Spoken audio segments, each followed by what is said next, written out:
Quand la plupart des gens évoquent leur distraction, ils les associent aux sonneries et alarmes de leur smartphone et ordinateur.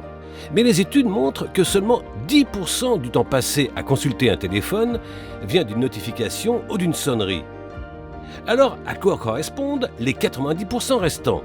Les recherches indiquent que 90% du temps passé à consulter nos appareils ne vient pas de déclencheurs ou facteurs externes, mais plutôt de déclencheurs internes, produits en nous.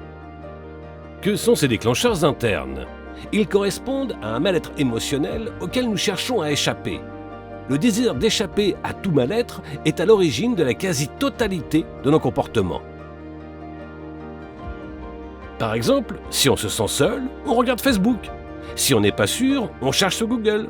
Et si on s'ennuie, il y a plein de solutions à l'ennui. On peut regarder le cours de la bourse, les résultats sportifs, les infos, voir ce qui arrive à des personnes à l'autre bout de la planète pour ne pas penser à ce qu'on ressent à cet instant même ici chez nous. Pour devenir imperturbable, on doit donc apprendre à maîtriser ces déclencheurs internes, car dans la grande majorité des cas, les distractions viennent de l'intérieur. Je souhaite vous faire part d'une simple astuce que vous pouvez mettre en pratique dès maintenant pour vous aider à maîtriser ces déclencheurs internes. Il s'agit de la règle des 10 minutes. Quand vous ressentez l'envie de faire quelque chose que vous pourriez regretter, ne vous le niez pas, d'accord ? C'est essentiel. Vous savez bien que toute privation, tout refus catégorique ne fera que décupler vos envies. C'est un peu comme quand on tire sur un élastique. Il se tend de plus en plus, à chaque fois plus, jusqu'à son maximum, et quand on finit par le lâcher, il ne revient pas à son point de départ, mais rebondit dans la pièce. L'apaisement ressenti en cédant à ce qu'on essaie de ne pas faire est considéré par le cerveau comme une récompense. On le voit avec le tabagisme, la consultation obsessionnelle des appareils électroniques et dans toutes sortes de comportements. En fait, un non catégorique n'est pas toujours utile. Une technique beaucoup plus saine consiste à ne pas vous dire non, mais plutôt pas encore.